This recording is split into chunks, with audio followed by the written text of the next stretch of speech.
We shall be discussing assumptions of Fisher's quantity theory of money.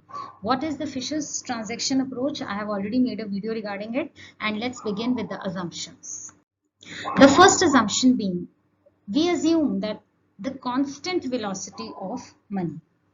The velocity of money remains constant in this equation. It is not influenced by the changes in the quantity of money. अगर हम quantity of money बढ़ा भी देते हैं तब भी velocity जो है वो उतनी ही रहती है. Velocity of money does not change.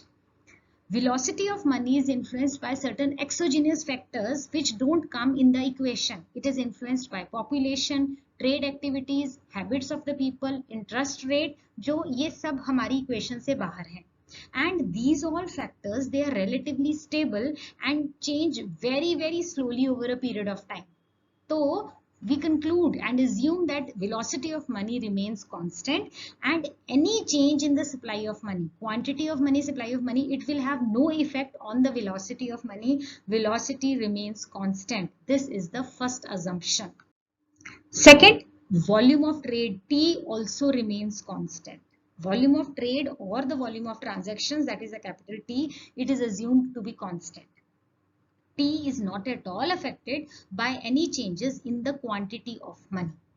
जो हमारी इक्वेशन है उसमें क्वांटिटी ऑफ मनी से T जो है अफेक्ट होती ही नहीं है. T again is affected by exogenous factors which fall outside the equation. They are natural resources, technological development, population. अगर हम इन चीजों को चेंज करेंगे तब हमारा वॉल्यूम ऑफ ट्रेड या वॉल्यूम ऑफ ट्रांजैक्शंस अफेक्ट होता है. पॉपुलेशन के बढ़ने से, टेक्नोलॉजिकल डेवलपमेंट से, नेचुरल, तो ट्रांजैक्शंस उतनी ही रहेंगी, ये हम अज्यूम करके चलते हैं. And all these changes, all these things which affect T, they also change slowly over time. So any change in the supply of money will have no effect on T. जो चीजें T को affect करती हैं वो हमारी equation में आती ही नहीं. और constancy of T, constancy of the volume of trade means full employment of resources in the economy. Fisher's की एक्सचेंज में इक्वेशन में हम ये assume करते हैं कि एक तो ये कांस्टेंट रहता है और इसका मतलब क्या है, that there is full employment of resources in the economy. Third assumption, price level is a passive factor.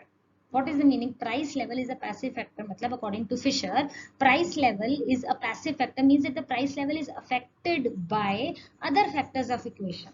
Price level is affected by other factors of equation MVT, but it does not affect them. Price level उनको affect नहीं करता, वो उसको affect करते हैं.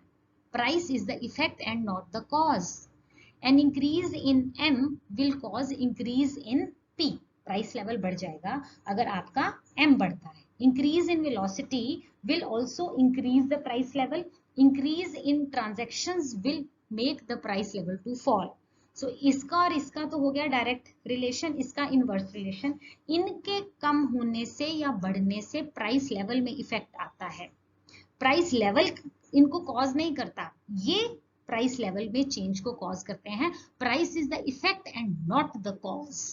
Right? So we conclude that price level is a passive factor. It is influenced by other factors of equation. Fourth, money is a medium of exchange. Money facilitates transactions. Money से हम अपनी transactions करते हैं. Money is not meant for hoarding or transaction or speculative purpose. हम transaction के लिए इसको use करते हैं, hoarding के लिए या speculation के लिए इसको use नहीं करते. Fifth assumption is constant relation between currency money and bank money. Currency money is denoted by M and the bank money is denoted by M dash. Bank money M dash, it depends upon the credit creation by commercial banks.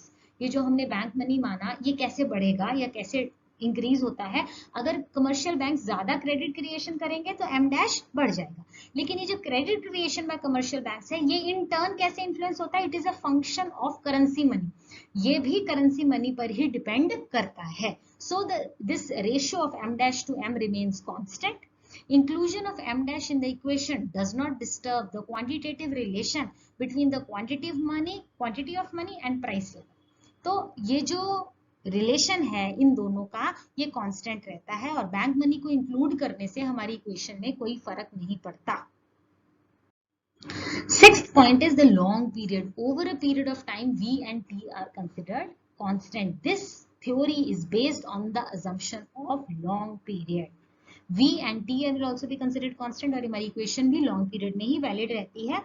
Thus MV, V dash and T in this equation जो Fisher ने बनाई है, MV plus M dash V dash is equal to PT are constant over time and P is a passive factor. It becomes clear that a change in the money supply will lead to a direct and proportionate change in the price level. So we come to the conclusion of the assumptions of Fisher's quantity theory. Please like and subscribe to my channel. Stay safe, stay blessed.